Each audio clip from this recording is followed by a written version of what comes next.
পয়লা বৈশাখের দিনই কপ্টারে আয়কর হানা হয়েছে। সোশ্যাল মিডিয়ায় পোস্ট করে নিজেই জানিয়েছেন অভিষেক বন্দ্যোপাধ্যায়। আর কি ঘটেছিল অভিষেক বন্দ্যোপাধ্যায়ের এই কপ্টার নিয়ে সব বিস্তারিত জানাবো। আপনারা দেখছেন top Barasat news YouTube channel. সোমবার হলদিয়ায় যাওয়ার কথা তৃণমূলের সর্বভারতীয় সাধারণ সম্পাদক অভিষেক বন্দ্যোপাধ্যায়ের। তার আগে রবিবার বেহালা ফ্লাইং ক্লাবে থাকা অভিষেকের চপারে আয়কর বিভাগের আধিকারিকদের তল্লাশির অভিযান চালিয়েছিল। তৃণমূলের তরফে জানানো হয়েছে, চপারে থাকা প্রতিটি ব্যাগ সব নথি খুঁটে দেখেছে তারা, কিন্তু সন্দেহজনক কিছুই পাওয়া যায়নি। গোটা ঘটনা নিয়ে সোশ্যাল মিডিয়ায় পোস্ট করেছেন অভিষেক বন্দ্যোপাধ্যায়। তিনি লেখেন, এনআইএ ডিজি এসপির বিরুদ্ধে পদক্ষেপ না নিয়ে নির্বাচন কমিশন এবং বিজেপি এখন আমার চপারে হানা দেওয়ার হচ্ছে আয়কর দপ্তর দিয়ে। যদিও দীর্ঘক্ষণ ধরে তল্লাশি চালিয়েও কিছুই পায়নি বলেই জানিয়েছেন তারা। জমিদাররা নিজেদের সব ক্ষমতা লাগিয়ে দিতে পারে, তবে বাংলার সহ্য শক্তিকে দমাতে পারবে না। দলের তরফ থেকে ইতিমধ্যে এই ঘটনায় পুলিশ অভিযোগ জানানো হয়েছে। তারা নির্বাচন কমিশনের দ্বারস্থ হয়েছে বলেই সূত্রের খবর।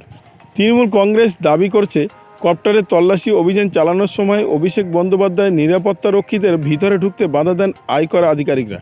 এমনকি এ নিয়ে অভিষেকের নিরাপত্তারক্ষীদের সঙ্গে বচসাও হয় তাদের। তৃণমূলের অভিযোগ, কপ্টারটিকে বেআইনিভাবে আটকে রাখার হুমকিও দেন আয়কর দপ্তরের আধিকারিকরা। কোনো কিছুই না পেয়ে হতাশ এবং বিরক্ত হয়েই তারা চপার আটকে রাখার হুমকি দেন বলেই খবর। অন্যদিকে অভিষেক বন্দ্যোপাধ্যায়ের কথাই বলি। অভিষেক বন্দ্যোপাধ্যায় এক্স হ্যান্ডেলে দাবি করেছেন, আয়কর দপ্তর থেকে তার চপার ও নিরাপত্তারক্ষীদের তল্লাশি চালানোর জন্য পাঠানো হয়েছে। আর তারপর থেকেই হইচই পড়ে যায় রাজ্য রাজনীতি। লোকসভা ভোটের মুখে এজেন্সির এই সক্রিয়তা নিয়ে আবার প্রশ্ন তুলতে শুরু করেছে রাজনৈতিক মহল। যদিও আয়কর দপ্তর সূত্রে জানা যাচ্ছে, দুপুর 2:30 নাগাদ আয়কর দপ্তরের একটি টিম বেহালা ফ্লাইং ক্লাবে গিয়েছিল, কিন্তু শেষ পর্যন্ত কোনো তল্লাশি অভিযান চালানো হয়নি। কিছু প্রযুক্তিগত ও পদ্ধতিগত সমস্যার কারণে তল্লাশি চালানো সম্ভব হয়নি বলেই জানা গিয়েছে। উল্লেখযোগ্য, গতকাল বেহালা ফ্লাইং ক্লাবে অভিষেকের চপার ঘিরে তৃণমূলের দাবি ঘিরে শোরগোল পড়ে যায় চারদিকে। জানা যাচ্ছে, এদিন দুপুরে বেহালার ফ্লাইং ক্লাবের ভিতরে অভিষেকের চপারের ট্রায়াল রান চলছিল। সেই সময় এই ঘটনা ঘটে। কলকাতা পুলিশের টিমও ঘটনাস্থলে পৌঁছে যায়। অভিষেক বন্দ্যোপাধ্যায় এদিন ঘটনার কথা জানিয়ে এক্স হ্যান্ডেলে আবার রাজনৈতিক ষড়যন্ত্রের তত্ত্ব উস্কে দিয়েছেন। অভিষেকের টুইটকে কড়া বার্তা দিয়েছেন, জমিদাররা সর্বশক্তি লাগিয়ে দিলেও বাংলার প্রতিরোধকে টলাতে পারবে না। এদিনের ঘটনায় পরস্পরা যেভাবে এগিয়েছে, তাতে বিকেলের দিকে নির্বাচন কমিশনের একজন অফিসারও ঘটনাস্থলে যান বলে জানা যাচ্ছে। এদিকে এদিন সন্ধ্যায় কালীঘাটে গিয়েছিলেন অভিষেক বন্দ্যোপাধ্যায়।